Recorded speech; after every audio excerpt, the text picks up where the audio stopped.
Hey, what's going on, everybody? I am Raiders Zone, as you may know me off of Instagram if you are a Raiders fan.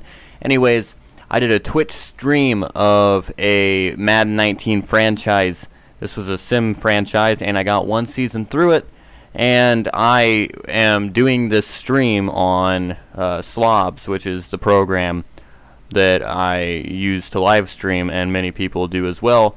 And it's configured to where if I go live, it records at the same time, so that I can go through the recording after the stream and pick and choose highlights so that I can upload them into a video for you guys on my YouTube channel. Well, I finished the stream. I stopped the live, and I go to my recording folder, and it's gone. So I don't know what happened to it. But basically what's going on is I'm going to record this video in an effort to fill you guys in on what happened during the stream. So you can see this roster here, this depth chart. A lot has changed from the original Raiders team. Did a whole entire season. We ended up going 6-10, which is a huge step up from the original Raiders season. And then we went and did the free agency. I tried my hardest to get some players like Jordan Hicks, and they ended up declining my offers, unfortunately. So our linebacker core is pretty mediocre now, as it was before.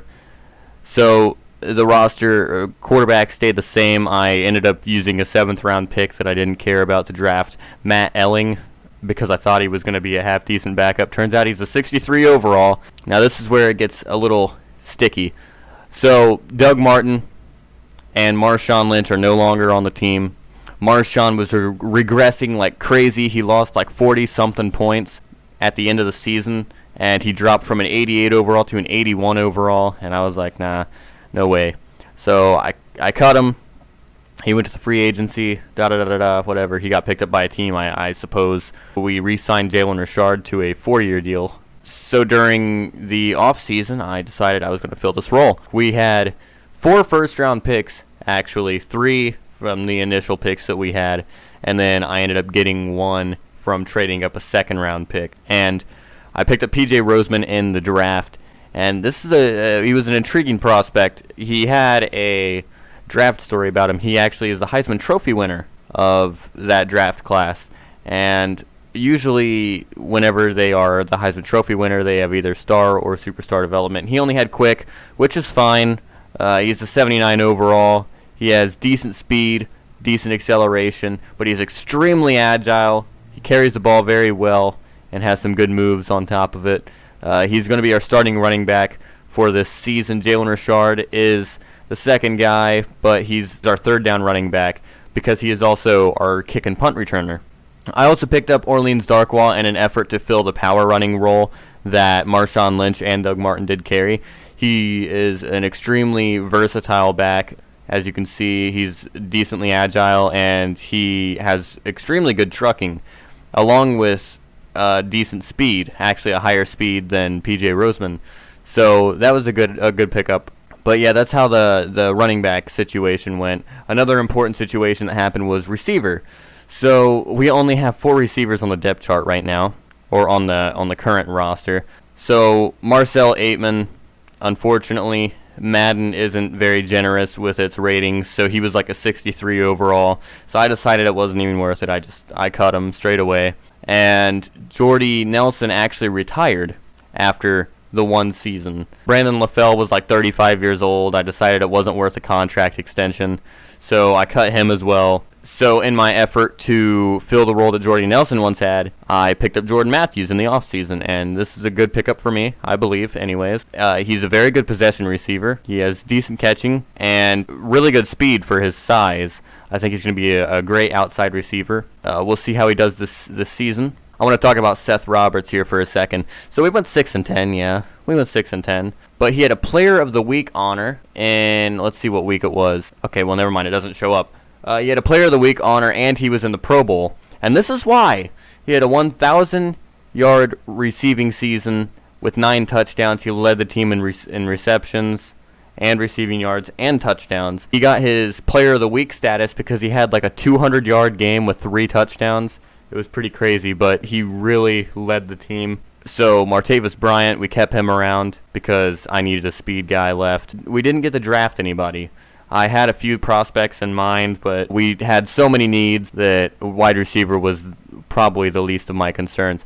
Now moving on to tight end, Jared Cook is no longer on the team. He also regressed a bunch, but in an effort to fill that role, I actually added 2 receiving tight ends. I added Jesse James through the free agency. It was my best effort at filling that role. He has a decent speed, really good catching, but then I went to the draft and I saw Quentin Herman. He was a late first-round pick, 21 years old, quick development. I drafted him 81 overall. This is a great guy. He's not as fast, but he has that 84 catch in traffic that I'm looking for in a tight end. I'm looking forward to seeing him play. And then moving on to left tackle, Colton Miller is still the starting left tackle. He didn't have a terrible season. Donald Penn actually ended up having a worse season. He actually retired as well. Colton Miller did okay. He only allowed like 7 sacks, which is good, I guess, for 73 overall. I expected a lot more. Kalichi Asemele is still on the team. The offensive line still stayed relatively intact. Rodney Hudson, of course, I'm going to keep him.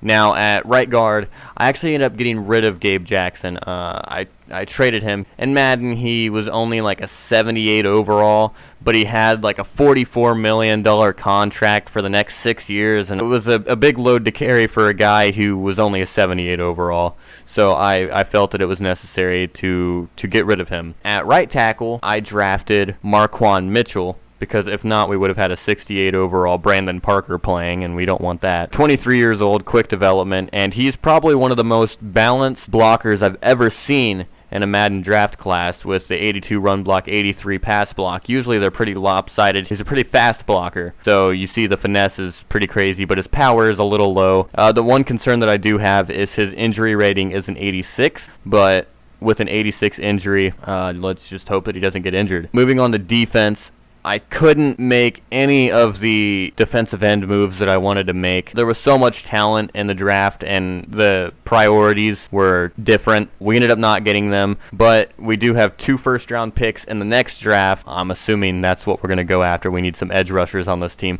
Defensive tackle, decided to keep Jonathan Hankins and Maurice Hurst because they are pretty much the future of this defensive line. Jonathan Hankins has been developing pretty fast, even though he's only a normal development, and so is Maurice Hurst with his quick development. Also, at left outside linebacker, Markel Lee would have ended up being the starter. The linebacking core in general is pretty trash, to be honest. But with the addition of Jacoby Rutherford, he's a 79 overall. Look at the hit power. 93 hit power, 86 power moves. I'm just going to keep upgrading his run stopping ability, which will up his tackle and block shedding a bunch.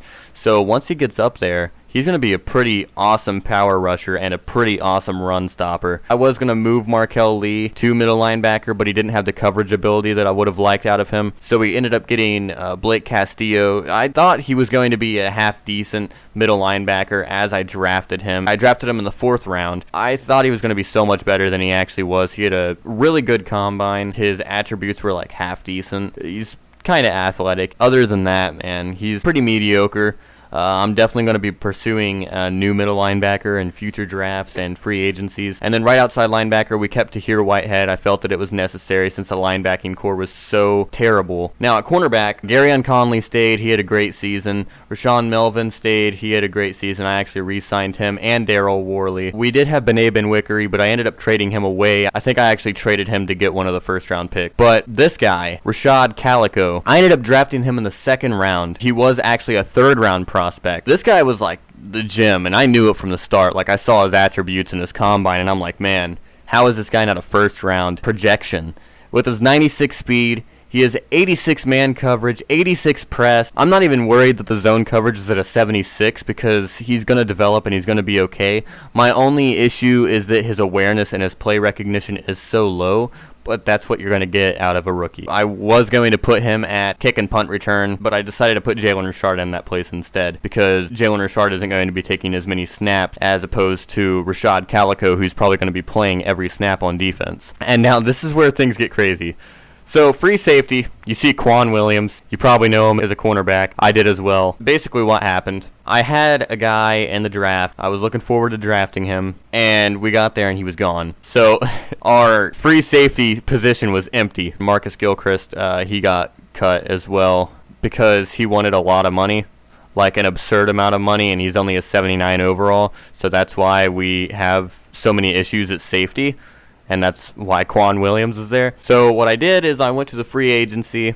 I weighed my options after realizing that there were like no good free safeties in the free agency. I decided that I would just draft a cornerback and put him at free safety. He has the zone coverage that I would like to have out of a free safety. He has the pursuit that I would like to have out of a free safety, or at least the caliber of a free safety that he is. And that's the one thing that I looked for, was pursuit. I also had to pay attention to speed and weigh that in there too. An 88 speed is decent for a free safety. I would normally prefer to have one in the 90s. He's going to get the job done, at least for a season. The one thing I will say is in his traits, he has a high motor and strip ball. So then he has the ability to strip the ball, obviously, but also he's going to give us a good effort on every single play, which an out-of-position player like Quan Williams, that's very important. Also, Carl Joseph is somebody that we ended up keeping. Carl Joseph played so well during the season, and with the star development, like, you can't not keep him. He's going to be the guy for our secondary. Daniel Carlson, he needed a contract extension. He did pretty good. 74 overall. His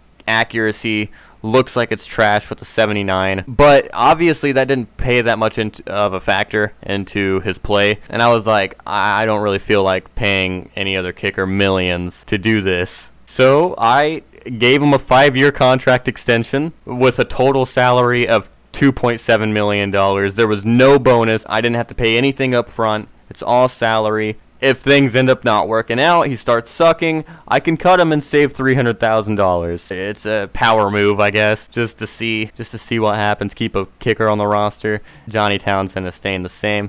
As you can see, our picks, we ended up trading away because all of the late round prospects were trash. They were just terrible. There was almost nobody in the 6th and 7th rounds that had a combine grade over 6. That's extremely disappointing. So I just traded away those picks. I got the 1st and 3rd round from Chicago out of the Khalil Mack trade. We already know that. But I ended up trading away a 7th round pick to the Titans for a 5th round pick. Both of my 6th round picks went to the Patriots and the Cowboys for 4th round picks in return. I have a lot of mid-round picks to look forward to. Yeah, definitely looking forward to another stream tomorrow. You can tune in. I'll be probably starting it at 5. You can follow me on Instagram at RaiderZone to figure that out. I'll post it on my story whenever I'm about to go on and what time I will be streaming. Probably 5:30, 6-ish is the time that I would stream. Sorry that I don't have a stream highlights video, but I'm doing my best